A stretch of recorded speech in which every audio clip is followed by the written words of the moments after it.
வாங்க ஃப்ரெண்ட்ஸ், இன்றைக்கி ராகி அடை தோசை எப்படி பண்ணுறதுன்னு பார்க்கலாம் வாங்க. கடாயில் 2 டேபிள் ஸ்பூன் எண்ணெய் ஆட் பண்ணிக்கோங்க. இப்போ கடுகு கொஞ்சம் ஆட் பண்ணிக்கோங்க. இப்போ கடுகு பொரிஞ்சதும் 1 ஸ்பூன் கடலைப்பருப்பு ஆட் பண்ணிக்கோங்க.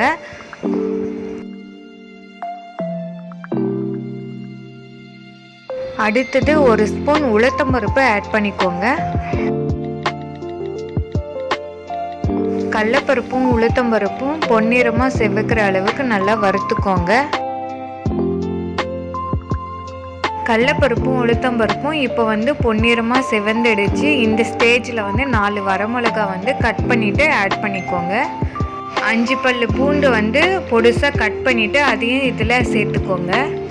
இப்போ ஒரு பெரிய வெங்காயம் கட் பண்ணிவிட்டு ஆட் பண்ணிக்கோங்க. கறிவேப்பிலை கொஞ்சம் கட் பண்ணிவிட்டு ஆட் பண்ணிக்கோங்க. தேவையான அளவு உப்பு ஆட் பண்ணிக்கோங்க.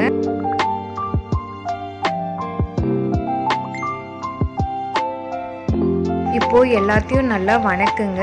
வெங்காயம் ரொம்ப வதங்கணும்னு அவசியம் இல்லை, கண்ணாடி பதம் அளவுக்கு வதங்கினா போதும்.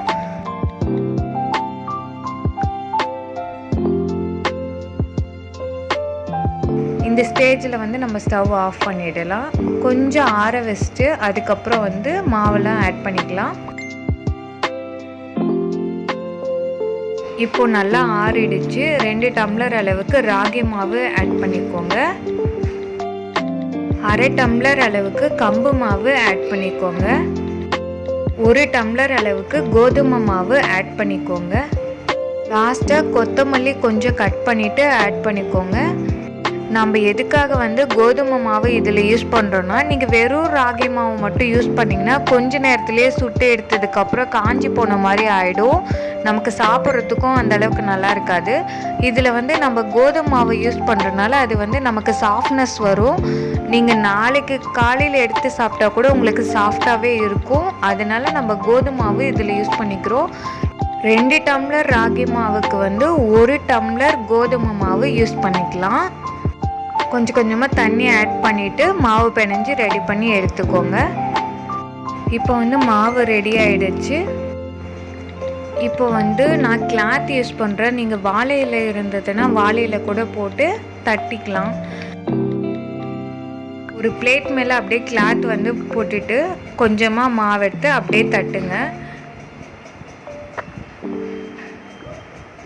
உங்களுக்கு எந்த அளவுக்கு தடிமனாக வேணும், கொஞ்சம் மெலிசாக தட்டிக்கோங்க. ரொம்ப தடிமனாக இருந்தால் ஹார்டாக இருக்கும் சாப்பிட்றதுக்கு.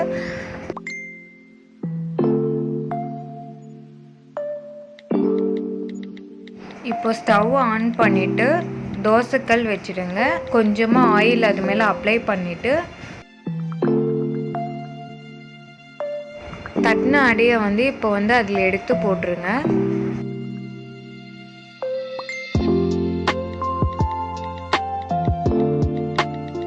கொஞ்சம் ஆயில் அடையை சுற்றியும் அப்படியே ஊற்றிக்கோங்க.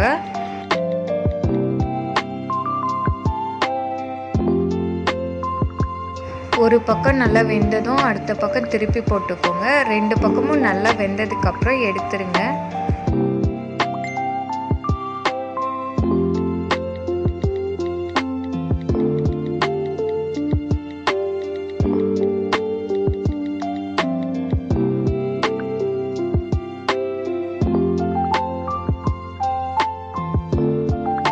அவ்வளோதான், டேஸ்டியான ஹெல்த்தியான ராகி அடை ரெடி ஆகிடுச்சு. வாங்க சாப்பிடலாம். இந்த வீடியோ உங்களுக்கு பிடிச்சிருந்தால் லைக் பண்ணுங்கள், கமெண்ட் பண்ணுங்கள், சப்ஸ்கிரைப் பண்ணுங்கள். தேங்க்யூ.